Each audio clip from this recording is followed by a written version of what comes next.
Online Pro is back with my sixth mock draft, and this is my first mock draft in draft month, the month of April. My fifth edition was all the way back about a week and a half ago, and this one, I've taken a lot of time, did a lot more research, looked at kind of the reports that I've been seeing firsthand from some of these experts, some of the positions of the teams, what they've been saying. And I think I got a really clear picture on this. I really do. I think I've got it nailed at this point. So I'm excited to go into this, and we're going to start with Tennessee. And what I've seen with Tennessee is that they're pretty much at a point where it's 100% Cam Ward. They like him. They've talked about him. The head coach just went out publicly and said they needed a better quarterback. Their biggest issue was struggling at the quarterback position last year. They had incapable guys like Will Levis that were not able to make the right plays, that were not able to help contribute them. They need a guy. Cam Ward, from what I've heard, according to the experts, is above Shedeur Sanders. They think he's a much better prospect and talent. They think he's got a brighter future. He's going to go number one to Tennessee. Cleveland, for the longest time, I had Shedeur Sanders going here.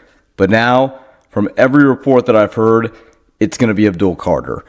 And I kind of get it because they're keeping Myles Garrett. I think their thought process here is, hey, let's take Abdul Carter. Abdul Carter might be the most talented player in the NFL draft at this point. I think they're thinking, hey, if we have Abdul Carter on one side and Myles Garrett on the other side, our defense is built. And I think they're right on that, but another factor to this decision is maybe they've talked to Shedeur Sanders. Maybe they think that him and Jalen Milroe are not that far apart. Maybe they think that him and like a Will Howard or a Quinn Ewers is not that far apart. If that's the case, remember, they draft at, I believe, 33. I believe they have the first pick of the second round. They could easily get a quarterback there because Abdul Carter could potentially be the most talented player and probably is a sure thing in this draft. I don't mind it. Then you go to the Giants, who you would think, right, this is where Shedeur Sanders lands. No, I think from what I've been hearing, you have to think the Giants, I don't think they like Shedeur Sanders because I think they looked at the quarterback position. There's a reason they signed Jameis Winston and Russell Wilson. And it's so they're not forced into buying a quarterback at this point in the draft. And Travis Hunter is a generational guy. He has potential to be really good. He could potentially fill two holes on this team at this point. So, yeah, if I'm the Giants, I definitely would consider drafting Travis Hunter at this point. He's a heck of a player. He's a stud. He looks like he's going to be a really solid piece going forward. I like the Giants taking Travis Hunter here. They go to New England, and I think at this point it is what it's been. I think they're going to get Will Campbell, the tight end. Now, in my previous mock draft, I did say if there is a scenario where Shedeur Sanders goes 3 to the Giants, I take back what I did last time. They will take Travis Hunter or Abdul Carter if those guys are available at 4, and I think that's what they're hoping. But if it chalks out like this, they're going to go O-line, protect Drake May. They're going to get Will Campbell. This would align Jacksonville to still get Mason Graham. They have been in talks with getting him pretty much the entire time. So this is pretty much the direction that I would expect the Jacksonville Jaguars to go with. You already have your quarterback in Trevor Lawrence for at least this year. I don't see them doing anything out of pocket. Vegas, so betting odds says that Ashton Jeanty is the favorite to go there. You know, I don't hate it. I think the more, and I was hypercritical of Jeanty early on this. I think the more tape that I've seen and just the way the guy's condition and the ability that he had behind an average O-line. I think the more you look at it, this guy could be a really solid back. And if he's in the right system and he has the right coaching staff, then he has an opportunity to break through. And I think you got Pete Carroll there. You got Chip Kelly could really use Jeanty in a positive way. I don't mind this. Because then, if you get Jeanty, you have two elite players on offense, hands down. You have Brock Bowers and Jeanty. It's something to build off. Let's be honest here. Vegas does not win the Super Bowl next year. They need to build. And I think this would be a strong pick to build. If you're the Jets here, I think you have a lot of options. Do you think about Shedeur Sanders? I think they do. I think they consider Shedeur Sanders, but I really think they want to give Fields a chance, and that's why if you want to give Fields a fair fighting chance, you go tackle here. This guy from Missouri continues to rise up the charts. He's had really good combine and pro day. I like them to take him at 7. Carolina is going to get the T-Mac receiver out of Arizona. He did have a comment that, it might have been a throwaway comment. There's not that much that you need to take all out of it. But he did have a comment that said that I didn't really like, where he said that, he doesn't watch football in his free time, which, it's fine.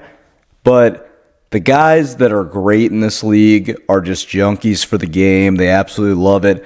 I'm not saying he can't be good. I think he's a really talented receiver, has had unbelievable highlights, but that's something to keep an eye on. But Carolina, this is where you got to go. I mean, Bryce Young, they need to get him. They need to see if he can do it.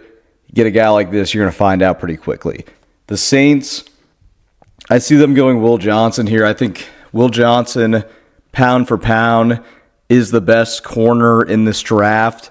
Travis Hunter is a really good corner, but the reason he's a generational prospect is because he has the ability on both sides. I think he's probably the second best receiver and second best corner, which makes him a better prospect than these guys. But I think Will Johnson is the best corner in this draft, so that's why I think they got to go with him. Then if you're Chicago, you're kind of in a spot here, but I would just take Jalen Walker at this point. It's a good pick. It's a position to put yourself in. Jalen Walker will go to Chicago, build that defense a little bit.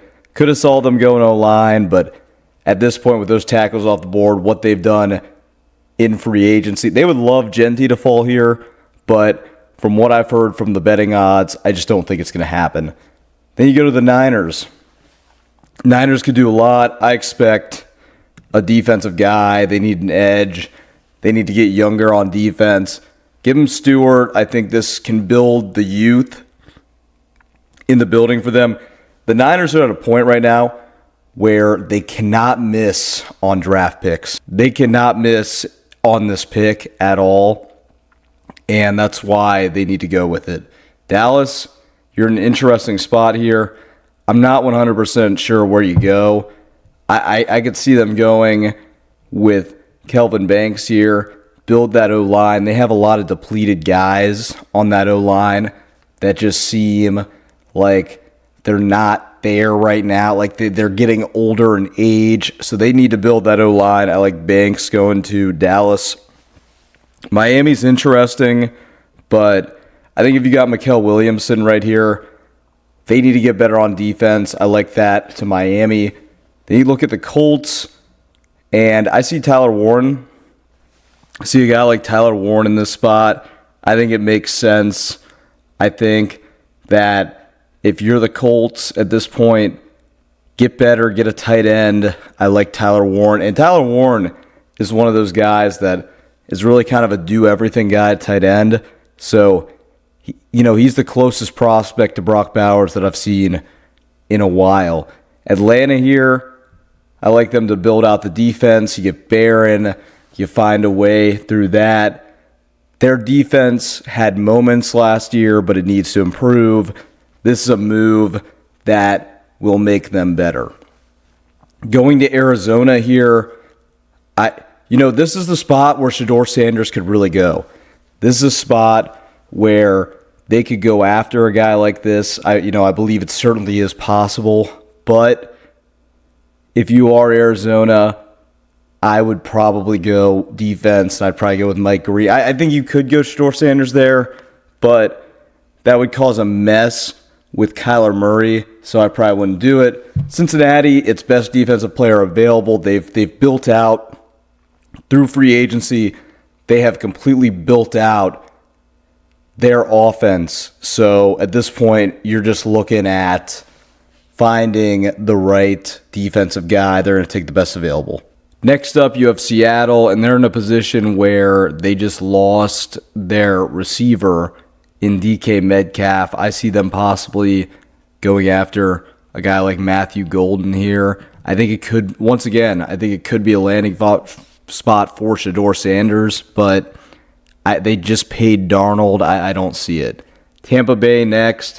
If you look at Tampa Bay, I think that they're going to go defense here. Malachi Starks for Georgia seems like the right pick for them. Build out that defense, figure it out. For Denver, I've liked this pick for a long time. Get Loveland. It just seems like it'd work with Sean Payton. You get that tight end. Seems like at that point you would figure it out. I like them getting Loveland. Pittsburgh, I like James Pierce Jr. going there. I think this is a ridiculous prospect out of Tennessee who has kind of gotten slept on, but I think he has got a shot to be really, really good in the NFL. That's why I'll go with him at pick 21 of the Pittsburgh Steelers. Then you start looking at it. The Chargers, I could see them improving that D-line. Just lost, obviously, Joey Bosa. They might want to get a guy. Jim Harbaugh could get his former player in Kenneth Grant, and I just see that pick working pretty seamlessly. If you're Green Bay, this is a spot where I think they might try to build the O-line. If you look at Simmons, there's a debate that if he doesn't get injured in that game against Oregon, you could potentially be looking at the best offensive tackle in this draft. You just haven't seen enough because of that injury. So that's why I think they can go with him there. Minnesota, at this point, I think that there's a lot of angles that they could take this at, but I think they will go with the safety from South Carolina. He's had a really good combine, really good pro day. I like them taking him there. Then you go to Houston, and I think there's a lot of things you can do, but I'll have them taking Emeka Egbuka.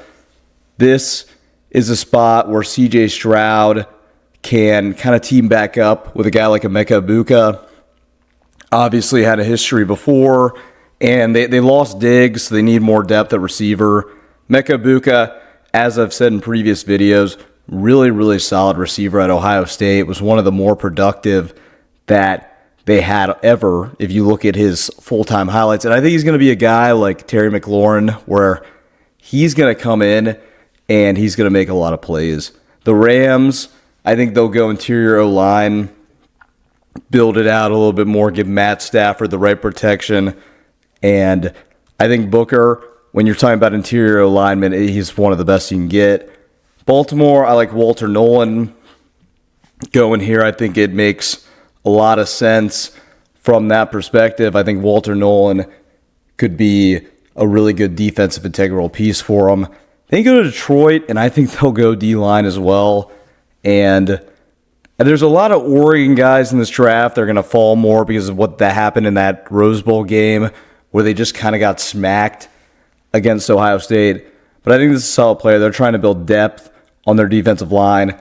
I like this pick. Washington, I think they're going to go with a guy like Hampton here. This is an incredible running back, easily the second best running back in this draft, and he's been really, really good for North Carolina and what he was able to do in the pro day, how fast he's looked, what his abilities look to be.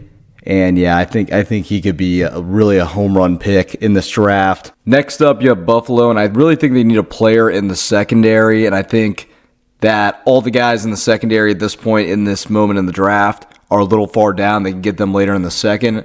So I think there will be a trade here for somebody to get Shedeur Sanders if he's still on the board, obviously. And I think that could be Cleveland. I think there's a world where they could get him. And they would send pick 33 and probably like another third. All right, well, I can't figure out how to trade it because of this website or whatever. So just imagine this is Cleveland. This is not Buffalo. They take Shedeur Sanders. I don't know why this thing's not working, but that I think Cleveland, or you could see Vegas, if he falls this far, which it certainly possibly could, somebody at some point is going to trade in here and get him. It's a matter of when. I think it could happen earlier, but theoretically, we're going to say the Browns. I know it's saying Buffalo right there, but that's the Browns. We're going to say that they do.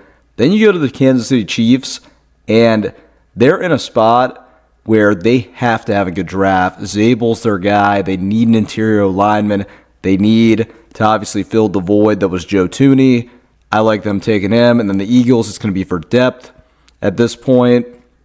And we'll have them getting the edge player from Boston College. Let me know in the comments what you think of this mock draft. Let me know if you think Shedeur Sanders is going to fall this far. I think that's the big takeaway from this one.